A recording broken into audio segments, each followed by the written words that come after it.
Hello and welcome to the MovieKing Podcast. My name is David Jurmann and I'll be your host. On today's episode, we're going to be doing things a little differently. We'll be doing a double feature for reviews because I have a lot of movies I've seen and I want to make sure I cover everything. So the first half of this episode will be for the movie Blink Twice and the second half will be for It Ends With Us. So starting off, we'll talk about Blink Twice. I'm just going to start off right off the bat. I didn't think the trailers for this movie looked very good. I didn't have much interest in this movie kind of going in, but you know what? It got a lot of good word of mouth, and that kind of really made me go like, oh, maybe I'll give it a try. So here I am, I kind of watched it, and overall, I actually really did like it. It's Zoe Kravitz's, the actor, maybe you know her as Catwoman in The Batman. Great performance, by the way, and some other stuff she's done is really good too. But this is her directorial debut, and I think she did a very good job, For someone who hasn't directed before, it's very hard. I mean, actors tend to do a very good job usually because they have a better understanding of how to direct the actors, and directing actors is no easy task. I've done it before. You really have to understand what makes good performance, kind of how to get the best out of them without being too direct with what you want, because, as I've learned, you don't want to say, like, be sad, because that doesn't really leave much for the actors to, kind of bring in their own voice, but you really want to be good with the actors on that. So Zoe Kravitz, this is her directorial debut. She's done a lot of acting, so she'd really kind of fit in this. And I think she did a really good job with just bringing a lot of tension and comedy as well. That's a very hard thing to do. Not a lot of people have done that very well. Kind of balancing the horror and comedic elements. Jordan Peele is a master at that, and I don't know if this movie is quite on that level, but I think it's her first movie with a few of these. I think she'll really have it nailed down, and I think this is a very good start. So I just want to talk about performances too. So you have Naomi Ackie as the lead, and she is very good in this movie. I really liked her bit of fear she brought to it, and also this curiosity and relaxation. She just kind of nailed everything the script needed her to do, because this is a bit of a complicated role in some ways. You kind of need a character who really just kind of can go along with everything, but still then kind of have some questions. I think she did a very good job. I haven't seen her in anything before, but after this, I'm very curious to see what else she's done. And another one I really liked is Adria Arjona. She was also very good, and I really liked her relationship with Naomi's character. So I think there's a scene between them also, both of them, where they're smiling and talking together. And, in the context of the movie, it's something, but just, out of context, it's something else.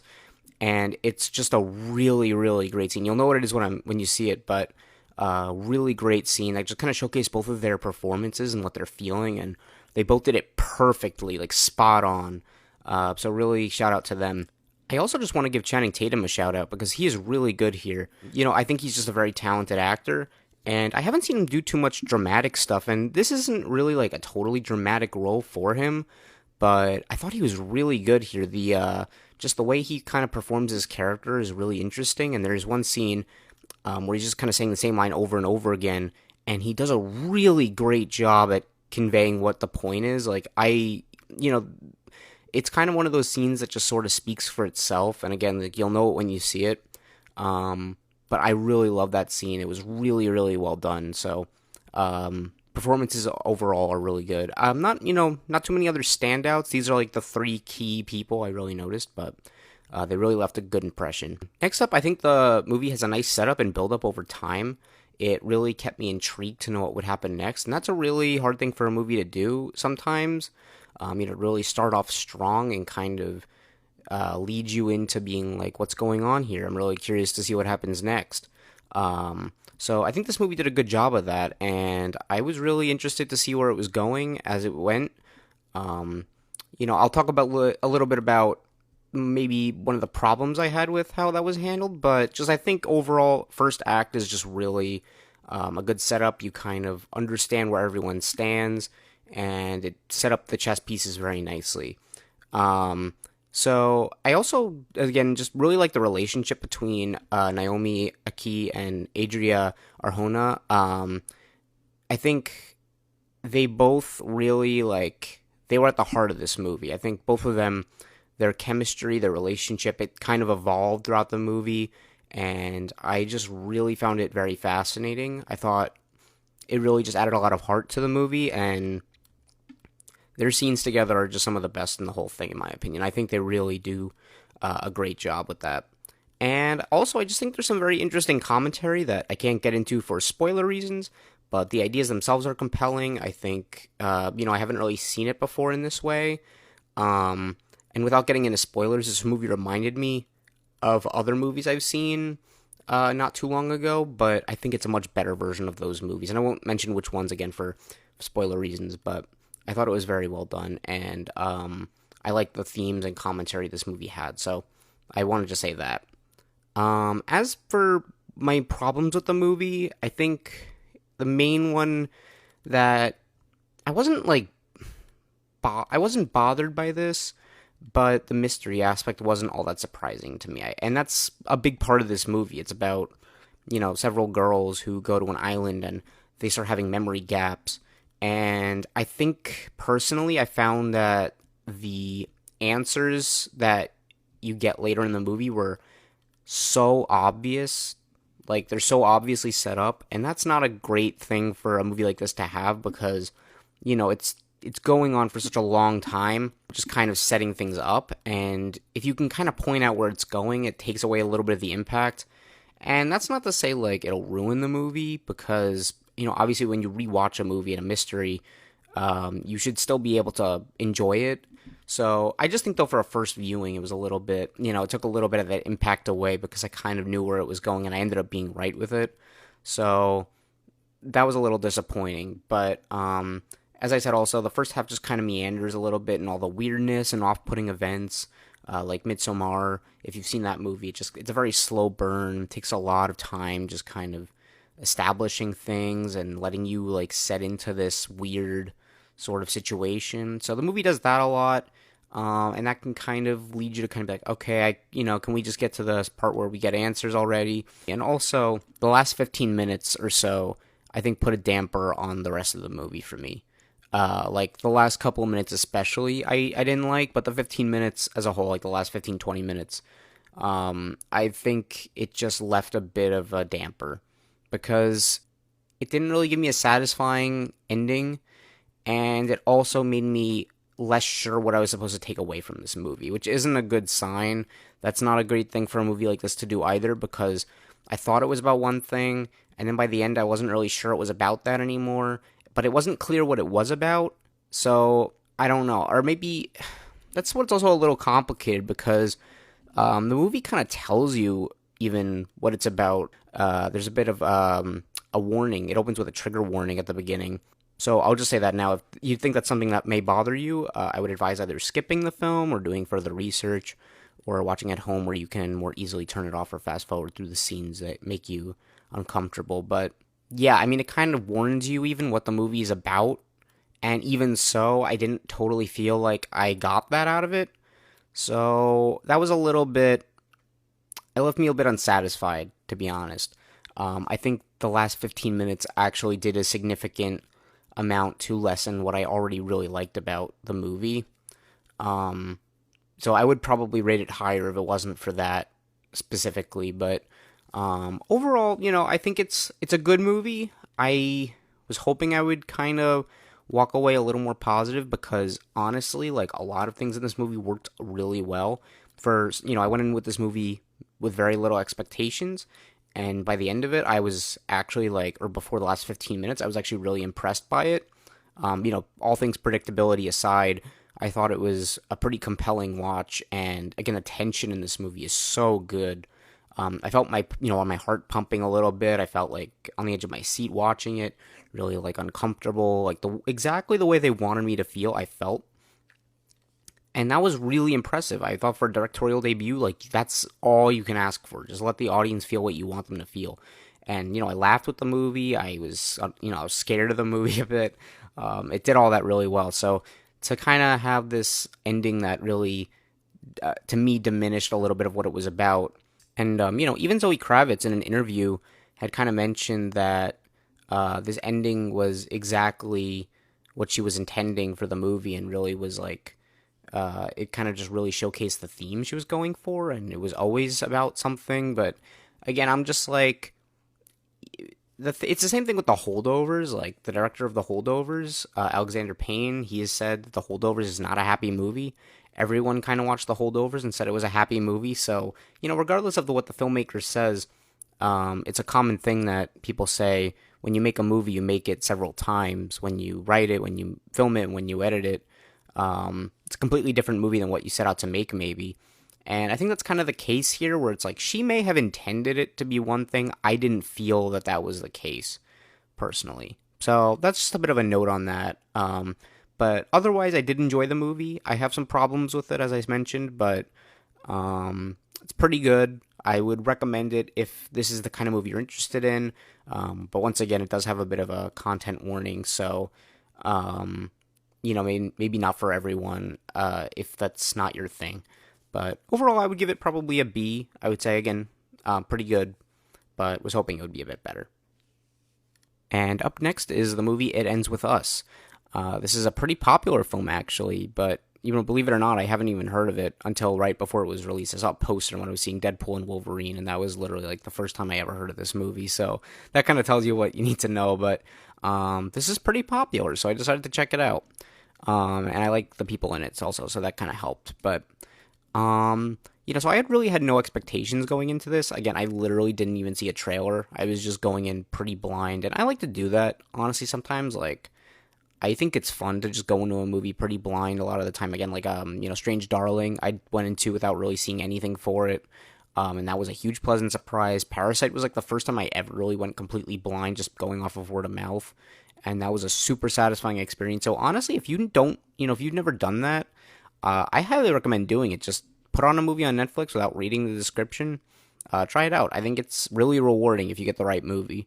But yeah, so I didn't really know much about this. I heard maybe the basic gist of the plot, so I had a little bit of an expectation, but I thought this was a decent movie. I did not love it. I don't think it's a very good movie, personally, but it is enjoyable. It is. I liked parts of it, and I can see why other people did really like it. I haven't read the book again, but I would honestly be surprised if the book wasn't better than this movie, because my problems with the movie are more so with the script and kind of how certain scenes were handled more than like what the story was actually about. So it might have just been an execution problem, not really like the book was bad or the ideas were bad. But so just starting off with performances, Blake Lively is the lead in this. I really like her. I've liked her in a lot of things, particularly Age of Adeline, which I think is a pretty underrated movie, actually. I've only watched it once, and it still, to this day, like, kind of lingers in my brain a bit. And also, A Simple Favor, I saw she was good in that. I haven't seen her in too much else from what I remember, but she was good in this. She was really good in this. I think she had a lot of scenes where she really conveyed the emotions well, and I just fully bought into what she was feeling. So she did a very good job. And then you have Brandon Sklenar. I hope I'm not butchering your name. If I am, I'm sorry. But he was very good. I really liked the energy he brought to the movie, and I think he had very good chemistry with Blake Lively. And then lastly, you had Justin Baldoni, who also directed this film. Baldoni, though, I will get to in a little bit, but I did not feel that his chemistry with Blake Lively was as strong as it should have been. But the relationship between the main character Lily, played by Blake Lively, and the character Atlas, played by Sklenar, was very well done. And I thought that was, like, by far, to me, the most interesting part of this movie. I thought even the parts in the past were also really interesting. But the present also was also very good. So I thought that was definitely the best part of the movie for me. But the direction by Justin Baldoni, especially for the more dramatic sequences, were well done. I enjoyed this, like, the way this was handled. I think, like, it's another movie like Blink Twice, which is also why this kind of pairs well with it. Deals with some sensitive subject matter, some triggering subjects. So, again, if you can't handle that kind of movie, I would recommend maybe skipping or doing some more research. But this movie does actually a very good job of handling that subject matter, in my opinion. I felt like it was thoughtful, and it just really took a different approach than I think a lot of other movies would have done. So I think that was really interesting, and the third act actually had some pretty powerful moments, and surprisingly mature scenes that really caught me off guard. So I was really happy with the way they handled that. But as for kind of the main issues with this movie, it's largely just that the characters aren't very well developed here. We get, some info about their pasts, and we learn a bit about, who they were, but we don't know much about what they're doing now, in my opinion. Like, besides basic, very, straightforward, like where they are literally, we don't really know much about their mental state, kind of how things are going. And also, this movie has a very unclear sense of time. Like, things just kind of, it just jumps forward several months at, in random points without letting you know. And I think that kind of made me feel a little lost with where characters were in their lives. So, and also the relationships they were in, it just felt a little bit lost to me. So I wish we got a little more of that. And I think just also the one key issue to me is the script. Christy Hall wrote it. I think she's a relatively new screenwriter. She wrote and directed the film Daddy-O from earlier this year, and I thought that was a decent movie. I was actually really excited for it. But that movie, I felt, was a little more straightforward and basic than I was hoping it would be. I was hoping it would dive a little more into more deeper subjects. It ended up being a little shallow for me for what it was trying to do, but in this movie, I just think there was way too much melodrama. I am not a fan of melodrama, by the way. I find it very irritating and annoying. It took me out of the movie a lot. Interactions and outcomes would just feel unnatural and forced. A lot of it felt staged to me. So that's why I'm hoping the book might have been better in that regard. But just, there were a lot of scenes here that just kind of felt like they had to get to a certain place. I didn't feel like it was naturally earned. And you can kind of just, if you don't feel that way, that's totally fine. But to me, it just, when I watch a movie, sometimes I can just feel it like trying to manipulate me or manipulate the scene to go a certain way. I just didn't really feel like the writing earned where it was trying to go. I felt like it was just pushing for it to happen. So the desired outcomes didn't really get the emotional landing I think it was supposed to for me. So that kind of really took a toll on the movie. And my last problem really is the chemistry between Blake Lively and Justin Baldoni wasn't good. As I mentioned earlier, they just really didn't have a connection to me, and that's a problem because it is one of the most important parts of this movie. A lot of the movie really did hang on this relationship with Justin Baldoni's character, and I think the fact that it couldn't do that really hurt the final product. I don't know how much of this relates to the film, but supposedly Blake Lively and Justin Baldoni did not do well together on set. They had some feuds and problems behind the scenes. I don't know how true that is, to what extent, but it just, to me, that maybe was part of the connection here. Like, that might be why they didn't seem to get along well in the movie. Blake Lively sold it better. I think she did a better job of convincing me there was actually a relationship there.